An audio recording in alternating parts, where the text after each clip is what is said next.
শ্রোতাদের আরও একবার স্বাগত জানিয়ে বিবিসি বাংলার রাতের আয়োজন পরিক্রমা শুরু করছি আমি রাকিব হাসনাত। এই অনুষ্ঠানটি রেডিওতে আপনারা শুনছেন শর্টওয়েভ ছাড়াও বাংলাদেশের 10টি শহরে এফএম প্রচার তরঙ্গে। এছাড়া আমাদের ওয়েবসাইটেও অনুষ্ঠানটি সরাসরি শোনা যাচ্ছে bbcbangla.com এই ঠিকানায়। শুরুতেই বিশ্ব সংবাদ পরিবেশন করছেন সৈয়দ আক্তার। হংকংয়ের গণতন্ত্রপন্থীরা করোনা ভাইরাসের কারণে আরোপ করা জমায়েতের ওপর নিষেধাজ্ঞা প্রত্যাহারের দাবি করেছেন। গত বছর চীনের স্বায়ত্তশাসিত এই অঞ্চলে ব্যাপক জনবিক্ষোভের বছর পূর্তিতে এ দাবি জানানো হয়। নিষেধাজ্ঞা উপেক্ষা করে হংকংয়ের একটি শপিং মলে আজ প্রায় 100-র মতো বিক্ষোভকারী জমা হন। বিচারের জন্য চীনে প্রত্যাবাসনের একটি প্রস্তাবের বিরুদ্ধে গত বছর ওই বিক্ষোভ হয়। বিলটি পরে বাতিল করা হয়। আফগান সরকার প্রায় 3000 তালেবানকে মুক্তি দিয়েছে। এরপর সরকার তালেবানকে শান্তি আলোচনা শুরুর আহ্বান জানিয়েছে। তালেবান দাবি করছিল তাদের 5000 সদস্যকে মুক্তি না দিলে তারা কোনো আলোচনায় বসবে না। ফেব্রুয়ারিতে যুক্তরাষ্ট্র এবং তালেবানের মধ্যে সই হওয়া একটি শান্তি চুক্তির আওতায় এই বন্দি বিনিময় হচ্ছে। যুক্তরাষ্ট্রে পুলিশের হাতে নিহত জর্জ ফ্লয়েডের এক স্মরণ সভায় হিউস্টনে হাজার হাজার মানুষ অংশ নেয়। 2 সপ্তাহ আগে এই হত্যাকাণ্ড নিয়ে মার্কিন পুলিশের বর্ণবাদী আচরণের বিরুদ্ধে ব্যাপক বিক্ষোভ ছড়িয়ে পড়ে। কফিনে শায়িত নিহতের প্রতি শ্রদ্ধা জানাতে তীব্র গরমের মধ্যে মানুষজন ঘন্টার পর ঘন্টা লাইনে দাঁড়িয়েছিলেন। আজ আরও পরের দিকে তার জন্মস্থান হিউস্টনে জর্জ ফ্লয়েডের শেষকৃত্য হবে। ভারতে হাজার হাজার অভিবাসী শ্রমিককে যানবাহনে করে বাড়ি পৌঁছে দেওয়ার জন্য কর্তৃপক্ষকে 15 দিনের সময় বেঁধে দিয়েছে দেশটির সুপ্রিম কোর্ট। করোনা ভাইরাস জনিত লকডাউনের কারণে এই ধরনের লক্ষ লক্ষ শ্রমিক কাজ হারিয়েছেন এবং যানবাহন চলাচল বন্ধ হয়ে যাওয়ায় তাদের অনেকে নানা জায়গায় আটকা পড়েছে। অনেকে পায়ে হেঁটে বা সাইকেল চালিয়ে শত শত কিলোমিটার পথ পাড়ি দিয়ে তাদের নিজ বাড়িতে ফিরে যাওয়ার চেষ্টা করতে গিয়ে ক্লান্তি, অসুস্থতা বা সড়ক দুর্ঘটনায় প্রাণ হারিয়েছে। সুপ্রিম কোর্ট এছাড়াও শ্রমিকদের বিরুদ্ধে লকডাউন ভাঙার দায়ে পুলিশের আনা অভিযোগ প্রত্যাহার করে নিতে কর্তৃপক্ষকে নির্দেশ দিয়েছে। ইউরোজোনের বৃহত্তম 2 অর্থনীতির দেশ ফ্রান্স ও জার্মানি করোনা ভাইরাস মহামারীর বিরূপ অর্থনৈতিক প্রতিক্রিয়ায় উপাত্ত তুলে ধরেছে। পৃথিবীর অন্যতম বৃহৎ রপ্তানিকারক দেশ জার্মানির রপ্তানিতে এপ্রিল মাসে যে পতন হয়েছে তা ছিল গত 70 বছরের মধ্যে সবচেয়ে বেশি। অন্যদিকে ফ্রান্সের কেন্দ্রীয় ব্যাংক পূর্বাভাস দিয়েছে যে এবছর সে দেশের অর্থনীতি 10%-এরও বেশি সংকুচিত হবে। ফ্রান্সের সরকার দেশটির অ্যারোনটিক্যাল শিল্পের জন্য জরুরি সহায়তা হিসেবে $1700 কোটি এক প্যাকেজ ঘোষণা করেছে। মহামারীর কারণে বিমান চলাচল খাত গুরুতরভাবে ক্ষতিগ্রস্ত হয়েছে। এই প্যাকেজের মধ্যে ঋণ, বিনিয়োগ এবং মঞ্জুরি সহ বিভিন্নভাবে অর্থ দেয়া হবে। সৈয়দ আক্তার। বাংলাদেশে করোনা ভাইরাস সংক্রমণের বিস্তার ঠেকাতে এবার রাজধানী ঢাকার পূর্ব রাজাবাজারকে রেড জোন হিসেবে চিহ্নিত করে আজ রাত থেকে এলাকাটি পরীক্ষামূলকভাবে লকডাউন করা হচ্ছে। গত সপ্তাহে কক্সবাজারেও এলাকাভিত্তিক লকডাউন করা হয়েছে।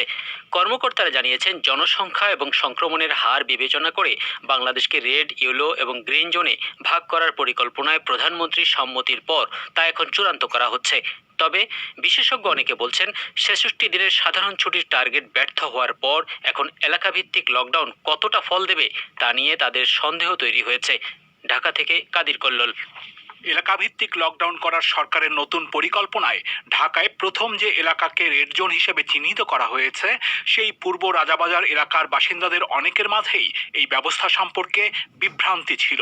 সেখানকার একজন বাসিন্দা ডাক্তার ফারহানা আফরিন বলছিলেন তাদের এলাকায় রেড জোন এবং লকডাউনের এই ব্যবস্থায় আসলে কি করা হচ্ছে সে সম্পর্কে বাসিন্দাদের অনেকের পরিষ্কার কোনো ধারণা নেই। আমি তো দেখেছি যে মাইকিং করা হয়েছে, তো মানুষ আসলে অনেকে দেখেছে যে কনসার্ন এটা বাট অনেকে আবার কনসার্ন না। দেশে গত 26শে মার্চ থেকে 66 দিন সাধারণ ছুটি রাখা হয়েছিল, কিন্তু তা ছিল একেবারে ঢিলে ঢালা। তার মাঝেই গার্মেন্টস কারখানা খোলা হয়। ঈদকে কেন্দ্র করে লক্ষ লক্ষ মানুষ গ্রামে এবং শহরে যাওয়া আসা করে। বিশেষজ্ঞদের অনেকে বলেছেন লকডাউন শব্দ ব্যবহার না করে সাধারণ ছুটি দেওয়াটা ছিল প্রথম ভুল। তার সাথে কঠোরভাবে মানুষকে ঘরে রাখার চেষ্টা না করে 66 দিন ছুটি দেয়া হলেও সংক্রমণ ঠেকানোর সেই চেষ্টা ব্যর্থ হয়েছে বলেই বিশেষজ্ঞরা মনে করেন। ঢাকায় কলেরা হাসপাতাল আইসিডিডিআরবির বৈজ্ঞানিক কর্মকর্তা ডক্টর এটিএম ইকবাল আনোয়ার বলেছেন সরকারের আগের পদক্ষেপ ব্যর্থ হওয়ায় এখন এলাকাভিত্তিক লকডাউন কতটা কার্যকর করা সম্ভব হবে তা নিয়ে তাদের সন্দেহ রয়েছে। এখন তো গভর্নমেন্ট মেনেই নিচ্ছে যে আমাদের will have to live with Covid for long. এখন কতটা এটা এখন ইরাডিকেট করতে না পারলেও কতটা কন্ট্রোল করা যায় সেটি আর কি। We have to save lives. তবে সরকারের নীতি নির্ধারকদের অনেকেই করোনা ভাইরাসের সংক্রমণ ঠেকানোর তাদের পদক্ষেপে ব্যর্থতার অভিযোগ মানতে রাজি নন। জনপ্রশাসন মন্ত্রণালয়ের প্রতিমন্ত্রী ফরহাদ হোসেন বলেছেন, সাধারণ ছুটির ইতিবাচক প্রভাবের কারণে সংক্রমণ এক লাফে বিস্ফোরণের দিকে যায়নি বলে তারা মনে করছেন। লকডাউনটা আমরা আমাদের সংবিধানের ভিতরে না থাকার কারণে ছিল না, কিন্তু আমরা কিন্তু অধিকাংশ মানুষই ঘরে থেকে এবং তারা সহযোগিতা করেছে বলেই কিন্তু এটা ব্যাপকভাবে হয়নি। আমি লকডাউন না বললেও সাধারণ ছুটি যে ব্যাপকভাবে কাজ করেছে সেটা তো আমাদের স্ট্যাটিস্টিক্সই বলছে। সেটাও আপনি জানেন যে নতুন অসুখ এবং আমাদের ওয়ান থেকে লোক আনতে হয়েছে, আমাদের বাইরে থেকে আসতে বিভিন্ন কারণে আমরা পারিনি। আর ব্যাপক জনগোষ্ঠীর একটা ছোট্ট দেশ, ঘনবসতিপূর্ণ দেশ, এগুলো কারণ না। তবে দেশে সাধারণ ছুটি প্রত্যাহারের পর কারখানা, অফিস সহ অর্থনৈতিক সব কর্মকাণ্ড চালু করায় করোনা ভাইরাসের সংক্রমণ ঊর্ধ্বমুখী বলে বিশেষজ্ঞরা সরকারকে বারবার সতর্ক করছেন। সেই প্রেক্ষাপটে জনসংখ্যা এবং সংক্রমণের হার বিবেচনা করে রেড, ইয়েলো এবং গ্রিন জোনে ভাগ করে পদক্ষেপ নেওয়ার প্রস্তাবে প্রধানমন্ত্রী ইতিমধ্যে সম্মতি দিয়েছেন। এখন বিশেষজ্ঞ কমিটি তা চূড়ান্ত করছে বলে সরকারের পক্ষ থেকে বলা হচ্ছে। তবে জনস্বাস্থ্য নিয়ে কাজ করেন ডক্টর লেলিন চৌধুরী। তিনি মনে করেন, শুধু জোন ভাগ করে বাঁশ দিয়ে রাস্তা আটকিয়ে রাখলেই সংক্রমণের বিস্তার ঠেকানো যাবে না। জোন ভিত্তিক ভাগ করা হয় এই কারণেই যে যেখানে ইয়েলো জোন ধরা গেল সেখানে 20 জন অথবা 30 জন রোগী রয়েছে, ওই 30 জন রোগীকে চিকিৎসার আওতায় এনে তাদের সংস্পর্শে যারা এসেছিল তাদেরকে খুঁজে বের করে পরীক্ষা করিয়ে দেখা যাবে যে কে রোগী এবং কে রোগী না। এভাবেই তো একটা ইয়েলো জোনকে গ্রিন জোনে রূপান্তরিত করা হয় এবং রেড জোনের ভেতরে কিন্তু সেই পুরো জায়গাকে পরীক্ষার অভিযানের আওতায় আনতে হয়। এগুলো না করে শুধু রেড, ইয়েলো এবং গ্রিন জোনে ভাগ করলে এটি তেমন কোনো সুফল বয়ে আনবে বলে আমার মনে হয় না। প্রতিমন্ত্রী ফরহাদ হোসেনের বক্তব্য হচ্ছে, তারা জোন ভাগ করে এই ধারণার সাথে বিশেষজ্ঞদের মতামতের ভিত্তিতে কঠোর কর্মকাণ্ডের সবই সেখানে রাখার চেষ্টা করছেন। রেড জোন যেটা আছে সেটাকে আমরা বেছে নিয়ে সেই জায়গাটাকে ট্রিটমেন্ট করা, অর্থাৎ ওই জায়গাতে রাস্তাঘাটগুলো বন্ধ করে দেওয়া, সেখানে অ্যানাউন্সমেন্ট করা লোকগুলো যাতে করে মুভমেন্ট না করে, এবং সেখানে আমাদের খাবারের যে গাড়ি, বিশেষ করে সবজি বা চাল বা এগুলো ভ্যানগুলো যাবে সেখানে তারা সেইভাবে পোশাকে যাবে। আমাদের টেস্টিং বুথ থাকবে ওখানে একটা, যাতে করে স্যাম্পল কালেকশন সেগুলো করা। ওষুধের ব্যবস্থা ওখানে অ্যাভেলেবল রাখবো যাতে করে ওষুধ নিতে পারে, এবং ওখানে আমাদের ফোন নাম্বার থাকবে অনেকগুলো, যে কোনো বাসা থেকে ফোন দিলে সার্ভিসের একটা থাকবে। অন্তত ডাক্তারদের ব্যবস্থাও আমাদের থাকবে যদি কারো সেরকম প্রয়োজন হয়। আর তাতে করে আমরা 14 দিনে ওই জায়গাটাকে মোটামুটি ম্যানেজ করতে পারবো। সরকারের সাথে সম্পৃক্ত বিশেষজ্ঞদেরই অনেকে বলছেন, সংক্রমণের বিস্তার ঠেকাতে শেষ অস্ত্র হিসেবে সরকার এলাকাভিত্তিক লকডাউনের এই পদক্ষেপ নিচ্ছে। সেটা কঠোরভাবে বাস্তবায়ন করা না হলে পরিস্থিতি খারাপের দিকেই এগোবে। কাদির কল্লোল। বাংলাদেশে করোনা আক্রান্ত বা সন্দেহভাজনদের নমুনা পরীক্ষা, রিপোর্ট পাওয়া ও চিকিৎসা নিয়ে বেসরকারি হাসপাতালগুলোতে বিশৃঙ্খল অবস্থা তৈরি হয়েছে। রিপোর্ট দেওয়ার শর্ত হিসাবে হাসপাতালে ভর্তি হতে চাপ দিয়ে বার্তা দেয়া কিংবা নেগেটিভ রোগীকে ভেন্টিলেশনে রাখার পর পজিটিভ হওয়ার মতো গুরুতর অভিযোগও পাওয়া যাচ্ছে। তবে কর্তৃপক্ষ বলছে, তাদের নজরে আসা প্রতিটি ঘটনাই তারা তদন্ত করছে। শুনুন এ প্রতিবেদনে। বাংলাদেশে মার্চের প্রথম সপ্তাহে করোনা ভাইরাস সংক্রমণ শুরুর পর থেকে চিকিৎসা নিয়ে তীব্র সংকটের জের ধরে গত 24শে মে 50 শয্যার বেশি সব সরকারি বেসরকারি হাসপাতাল, ক্লিনিক ও ডায়াগনস্টিক সেন্টারকে কোভিড ও নন কোভিড সব রোগীকে চিকিৎসা দেওয়ার নির্দেশ দিয়েছিল সরকার। এর মধ্যেই কয়েকটি বেসরকারি হাসপাতালকে করোনার নমুনা পরীক্ষার অনুমতিও দেওয়া হয়েছিল। ফলে অনেকেই সরকারি স্বাস্থ্য বিভাগে নমুনা পরীক্ষার ফল দেওয়ার বিলম্ব এড়াতে বেসরকারি হাসপাতালে অতিরিক্ত অর্থ দিয়ে নমুনা পরীক্ষা করাতে আগ্রহী হয়ে উঠছেন। কিন্তু কোনো হাসপাতালের বিরুদ্ধে নমুনা পরীক্ষার ফল পেতে নমুনাদাতাকে হাসপাতালে ভর্তি হওয়ার বার্তা দিয়ে চাপ দেওয়ার অভিযোগ উঠছে। আমার ঘনিষ্ঠ একজন আশঙ্কা করছিল করোনা হবে, এই জন্য সে ঢাকার একটা নাম করা বেসরকারি হসপিটালে টেস্ট করাইছিল। করানোর পরে 4 দিন পরে তার কাছে মোবাইলে মেসেজ আসে যে আপনার রিপোর্ট রেডি, আপনি এসে নিয়ে যান। কাউন্টারে যাওয়ার পরে বলে আপনাকে ভর্তি হতে হবে। কেন ভর্তি হতে হবে? তো ভর্তি না হলে আপনি রিপোর্ট পাবেন না। ভর্তি হওয়ার পরই আপনার ফাইলে রিপোর্ট দেবে। এরপরে তাদের সাথে অনেক কথা দিয়েছে, কিন্তু তারা কোনো রিপোর্ট দেয়নি। পরে স্বাস্থ্য দপ্তর থেকে একটা মোবাইলে মেসেজ আসে যে আপনার টেস্টের রেজাল্ট নেগেটিভ। হাসপাতাল থেকে নমুনা পরীক্ষার ফল পেতে নমুনাদাতাকে ঢাকার একটি সুপরিচিত হাসপাতালে ভর্তি হওয়ার জন্য যে বার্তা দেওয়া হয়েছে, তেমনি একটি SMS বিবিসি বাংলার কাছেও দিয়েছেন ভুক্তভোগীদের একজন। অথচ সরকারিভাবে যে পরীক্ষা বিনামূল্যে করা হয় সেটির জন্য এসব হাসপাতালকে কমপক্ষে 3,500 টাকা দিতে হচ্ছে। আবার আরেকজন অভিযোগ করছেন তার আত্মীয়কে ভর্তি করা হয়েছিল শ্বাসকষ্টের কারণে, যদিও তিনি করোনা রোগী ছিলেন না, কিন্তু কয়েকদিন হাসপাতালে থাকার পর তিনি করোনা পজিটিভ হন এবং সবশেষে মারা যান। আর হাসপাতালকে চিকিৎসা বাবদ দিতে হয়েছে প্রায় 9 লাখ টাকা। IDCR এ 2বার করে টেস্ট করার পরে তার আসলে নেগেটিভ আসছিল রেজাল্ট, কিন্তু তার শ্বাসকষ্ট হচ্ছিল এবং সিমটোমেটিক দেখেই আসলে তাকে হসপিটালাইজ করা হয়েছিল এবং তখন তাকে আইসিইউতে নেওয়া হয়, কারণ ওখানে আর কোনো ঠিক ছিল না। 6 দিন পরে উনি মারা যায়। এই 6 দিনের মধ্যে আসলে হসপিটালে ওনাকে দেখতে দেওয়া হয়নি কাউকে। মেসেজ দেওয়া হতো দিনের ভিতরে 2বার যে ওনার ফিজিক্যাল কন্ডিশনটা কেমন কি আছে। 6 days পরে বলা হলো মারা গেছে, কিন্তু তার ভেন্টিলেশন সাপোর্টটা ছিল, মানে সাসপেক্ট হচ্ছে যে ভেন্টিলেশন সাপোর্টটা থেকেও আসলে করোনা হওয়ার একটা পসিবিলিটি আছে। আগে তার ছিল না করোনা, কিন্তু ভেন্টিলেশন সাপোর্টটা দেওয়ার পরে তার টেস্ট করার পরে ওখানে অ্যাডমিশন করার পরে তার করোনা পজিটিভ আসে। করোনা রোগীদের চিকিৎসার ক্ষেত্রে অবহেলা কিংবা অতিরিক্ত বিলের বিষয়ে ঢাকার আরও 2টি সুপরিচিত বেসরকারি হাসপাতালকে নিয়ে ইতোমধ্যেই ব্যাপক আলোচনা হয়েছে। এর একটিতে দুর্ঘটনায় 5 জনের মৃত্যু হয়েছে এবং আরেকটি হাসপাতালকে বিল হিসেবে রোগীর কাছ থেকে নেওয়া অতিরিক্ত অর্থ ফেরত দিতে হয়েছে সরকারি হস্তক্ষেপের পর। কিন্তু এরপরেও বেসরকারি হাসপাতালগুলোকে ঘিরে বিতর্ক আর অভিযোগ পিছু ছাড়ছে না। স্বাস্থ্য মন্ত্রণালয়ের অতিরিক্ত সচিব ও মুখপাত্র হাবিবুর রহমান খান বলছেন, হাসপাতালকে ঘিরে কারো কোনো অভিযোগ থাকলে সেটি জানা মাত্রই তারা তদন্ত করার ব্যবস্থা করে থাকেন। কিছু কিছু অভিযোগ যে সঠিক না তা তো আমরা বলতে পারি না। আমাদের কাছে যদি মিনিস্ট্রিতে অথবা ডিজি হেলথে যদি ফর্মালি কেউ অভিযোগ করে সেগুলো অবশ্যই পার্সি করা হয়, অভিযোগের তদন্ত হয়। গভর্নমেন্টের সচেতন না থাকার কোনো সুযোগ নাই।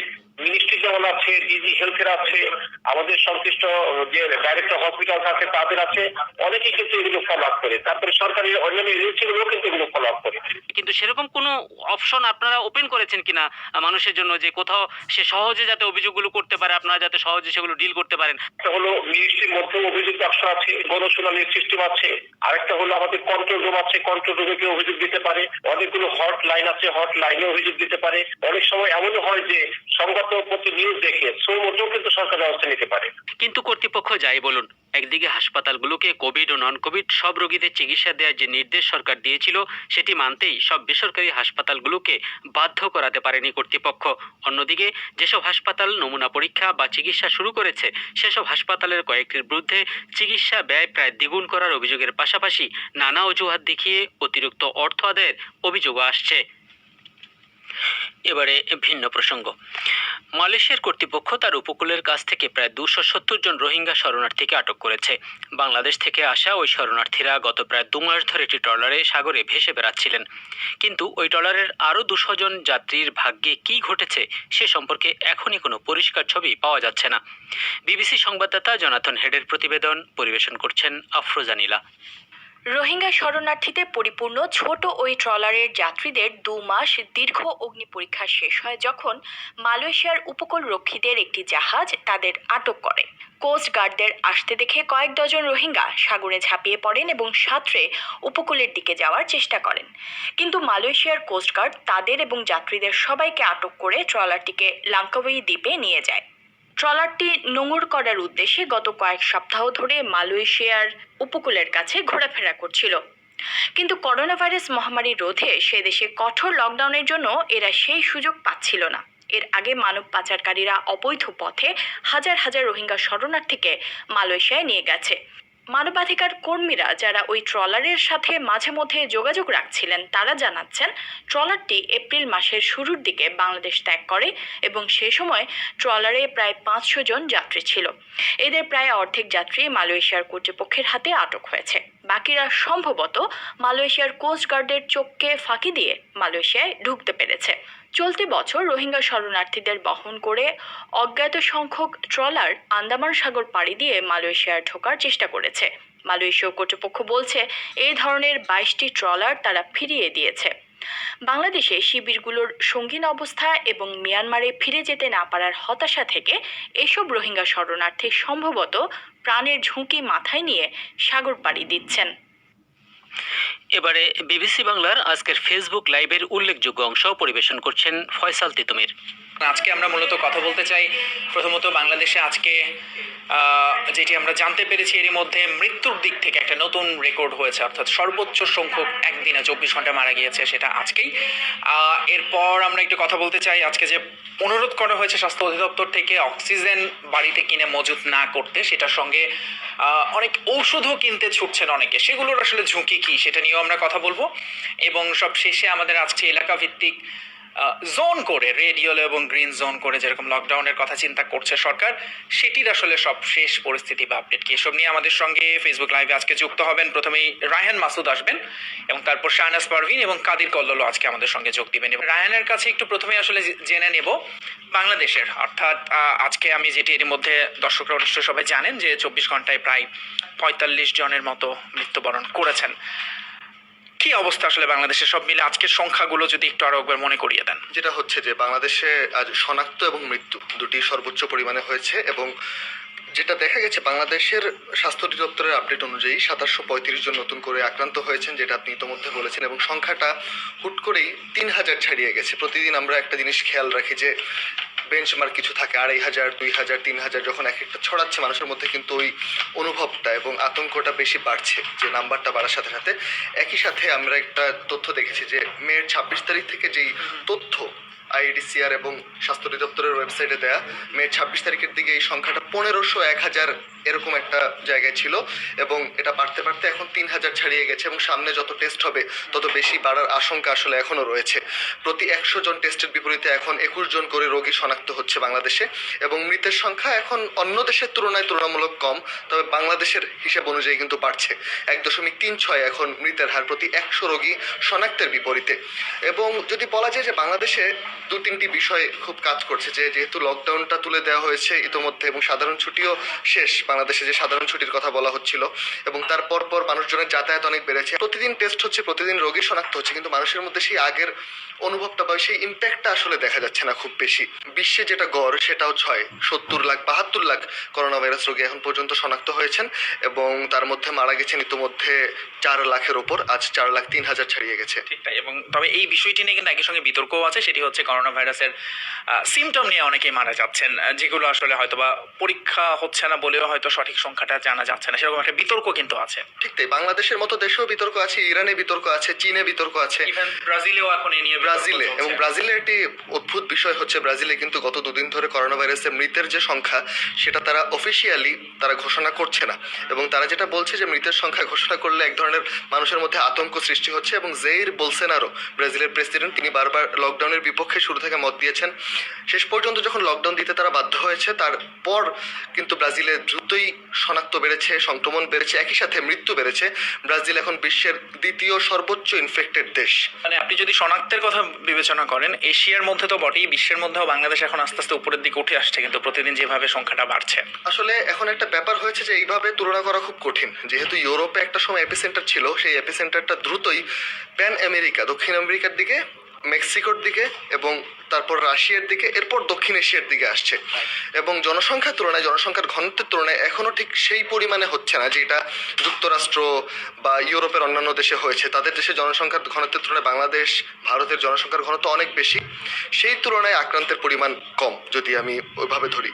আবার যদি বাংলাদেশের যেই পার্সপেক্টিভ ধরা হয়, প্রতিনিয়ত বাড়ছে, এবং পিক এখনো কোনটা সেটা আমরা জানি না। বিশেষজ্ঞরাই কিন্তু, আমরা নানা ধরনের বিশেষজ্ঞদের সাথে কথা বলেছি, এপ্রিলে বলা হচ্ছিল পিক আসবে, মেতে বলা হচ্ছিল পিক আসবে, জুনে বলা হচ্ছিল, এখন জুলাই চলে আসছে সামনে। তো পিকটা আসলে ঠিক কোন সময়টা আসবে সেটা সম্পর্কে এখনো কোনো নিশ্চিত ধারণা যেহেতু পাওয়া যায়নি, কোনটা আসলে বেশি সংক্রমণ, কোনটা সর্বনিম্ন সংক্রমণ, সেটা এখনই ডিসাইড করা খুব কঠিন। এশিয়ার মধ্যেই কিন্তু রায়হান, নেপাল এবং শ্রীলঙ্কার উদাহরণ টানা হচ্ছে, যারা খুব সফলভাবে এটি মনে করা হচ্ছে যে এখন পর্যন্ত মোকাবেলা করতে সক্ষম হয়েছে। অনেক ধন্যবাদ আপনাকে রায়হান, এতক্ষণ আমাদের সঙ্গে যোগ দেওয়ার জন্য। এবং আমরা এই পর্যায়ে একটু শাহনাজ পারভিনের সঙ্গে কথা বলবো। আজকে স্বাস্থ্য অধিদপ্তর ব্রিফিং এর শুরুই করেছে এটা বলে যে আমরা জানি যে অক্সিজেন খুবই দরকারি এই চিকিৎসার জন্য কোভিড-19-এর, সেখানে অনেকেই বাসায় অক্সিজেন সিলিন্ডার কিনে মজুত করছেন, যেটি আসলে করবেন না দয়া করে, এতে বাজারে কৃত্রিম সংকট তৈরি হতে পারে। এবং একই সঙ্গে যেহেতু একটা কারিগরি দিক, চিকিৎসক ছাড়া নানান রকম ঝুঁকি থাকে। আমরা জানি শুধু অক্সিজেন নয়, অনেক রকম ঔষধ নিয়েও এক ধরনের মানুষের মধ্যে উৎসাহ, আগ্রহ আছে সেগুলো কেনার।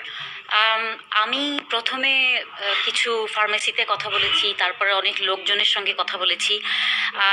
কথা বলার পরে যেটা বুঝতে পারলাম যে করোনা ভাইরাস সংক্রমণের যেহেতু এখনো পর্যন্ত নির্দিষ্ট কোনো ঔষধ নেই, চিকিৎসকেরা যেটা করছেন যে যার যে লক্ষণগুলো হচ্ছে সেই লক্ষণের যে ঔষধ এখন রয়েছে, যেমন যদি কাশি হয়, জ্বর হয়, কোথাও কোনো ইনফেকশন হয়, সেগুলোর জন্য যে ওষুধগুলো বাজারে এখন রয়েছে সেগুলোই প্রয়োগ করছেন। সেগুলোর কিছু নাম ইতিমধ্যে প্রকাশিত হয়েছে যেগুলো অনেকেই ব্যবহার করছেন, সেগুলোই লোকে কিনে বাড়িতে মজুত করে রাখছেন। অক্সিজেন যেরকম মজুত করে রাখছেন, ওই ওষুধগুলো একসঙ্গে অনেকে হয়তো 10 পাতা 20 পাতা করে এরকম মজুত করে রাখছেন। তারপরে রোগ প্রতিরোধ ক্ষমতা বাড়াতে সাহায্য করে এই ধরনের ওষুধগুলোর নামগুলো আমি বলছি না, কিন্তু বিভিন্ন ফেসবুক পাতায় এগুলো লোকে অনেকেই শেয়ার করছেন যে কোন কোন ওষুধগুলো কাজে দিচ্ছে, পত্রপত্রিকাও নাম চলে এসেছে এবং সেগুলোই তারা দোকানে গিয়ে কিনে বাড়িতে মজুত করে রাখছেন। আমার মনে হয় এই অভিজ্ঞতা অনেকেরই হয়েছে। আমি নিজেও দোকানে দু একবার গিয়ে হয়তো সিভিট কিনতে গিয়েছি, সেটিও পর্যন্ত পাওয়া যাচ্ছে না অনেক সময়। এবং একই সঙ্গে ওষুধের এই ব্যাপারটা বোধহয় প্রথম সারা বিশ্ব জুড়েই আলোচনায় আসে যখন মার্কিন প্রেসিডেন্ট ডোনাল্ড ট্রাম্প তিনি নিজে কিছু ওষুধের কথা বলতে থাকেন, যেটি তার দেশেই চিকিৎসকরা অনেক সময় সেটার বিপক্ষে বলেছেন। WHO তো এখনো অনুমোদন দেয়নি। তবে বাংলাদেশে যে ওষুধের কথা বেশি শোনা যাচ্ছে সেটা হচ্ছে রেমিডিসিভি, এবং এটি নিয়ে বাংলাদেশে কিছু প্রতিষ্ঠান এটি উৎপাদনও করছে, বিদেশ থেকেও নিয়ে যাচ্ছে। আমরা জানি নাইজেরিয়া, পাকিস্তান থেকে নিয়ে গিয়েছে। এই ওষুধটার ব্যাপারে কি আরো কিছু বলা যায়? প্রথমত এটা পরীক্ষামূলক, এটা যে এখনো ট্রায়াল চলছে এবং এটাই যে সবসময়ই মানে মারাত্মক একেবারেই কাজ করছে বিষয়টা ওরকম নয়, এবং এটার কিছু সাইড এফেক্টও রয়েছে, যেমন এটা লিভারে ক্ষতি করে বলে বলা হচ্ছে। কিন্তু তারপরও যেহেতু আসলে কিছু আবিষ্কার হয়নি, এটাতে কিছুটা হলেও আশা পাওয়া গেছে, এজন্য অনেকেই এটা মানে আশা দেখে অনেকে এটা কিনতে চাইছেন। বাংলাদেশে যদিও এটাকে বাজারে ছাড়া হয়নি, অর্থাৎ আপনি দোকানে গেলে এটা কিনতে পারবেন না। এটা স্বাস্থ্য অধিদপ্তর শুধুমাত্র হাসপাতালগুলোতে প্রয়োজন ভিত্তিতে দেবার কথা বলেছে, কিন্তু তারপরও শোনা যাচ্ছে যে অনেকেই তাদের পরিচিত জনদেরকে ধরে এগুলো জোগাড় করে ফেলছেন। মানে দরকার আসলে মানুষকে অনেক রকম কিছু করতে সিদ্ধান্ত নিতে বাধ্য করছে। এবং এই প্রসঙ্গে আমরা আরেকটা বিষয় নিয়ে আলোচনা করতে পারি, প্লাজমা থেরাপির কথা বলা হচ্ছে। এটিও কিন্তু ওইভাবে অনুমোদিত নয়, কিন্তু অনেকে এটি করছেন। সেক্ষেত্রে এই সমস্ত ব্যাপার যেগুলো আপনি ওষুধের কথা বললেন, বা আমি যদি অন্য কোনো পদ্ধতির কথা বলি চিকিৎসার, এগুলোর ঝুঁকি কি আসলে স্বাস্থ্য ঝুঁকি, পাশাপাশি যেরকম স্বাস্থ্য অধিদপ্তর বলেছে বাজারে একটা কৃত্রিম সংকট তৈরি, মানে দু ধরনের ঝুঁকি তো থাকছে।